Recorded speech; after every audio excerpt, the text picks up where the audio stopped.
What's up, Diecast fam? Your boy BG here. First off, I want to apologize to everyone who attended my live stream yesterday. I couldn't get the audio to work, so unfortunately, the live stream did not go as I wanted it to. But basically, guys, I just wanted to make an official announcement of the 3 castings that I'm going to be pledging to Naz's very first charity auction to support our fellow brothers and sisters in Ukraine. As you already know, they're in desperate need of just about everything, and they need all the help they can get. So anyways, guys, here's a quick rundown of the castings that I'm going to be pledging to my boy Naz. Alright guys, so one of the castings I'm going to be pledging is this awesome TV series Batmobile. As you can see, this is an RLC exclusive.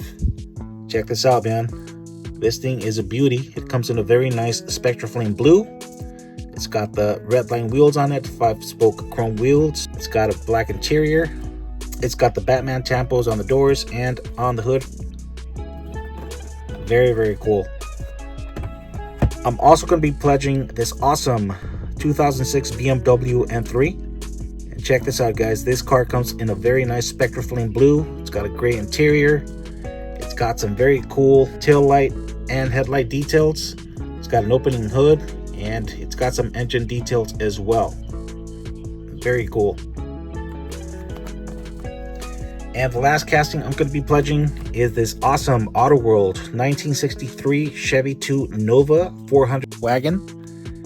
This is an Ultra Chase, as you can see. It's got a red body, red interior. It's got red tires, white rims, and a white base. Alright guys, so these are the 3 awesome castings I'm going to pledge to my boy Naz on his very first charity auction to support our brothers and sisters in Ukraine. Guys, if you do attend, please be generous and bid gracefully on these. It's going for a good cause. There's a lot of people in need over there right now. Alright guys, so this is all for today. I hope you guys enjoyed the video. Please go support our brother Naz tomorrow. Be generous. You guys take care. God bless. And I'll catch you guys in the next video. Deuces.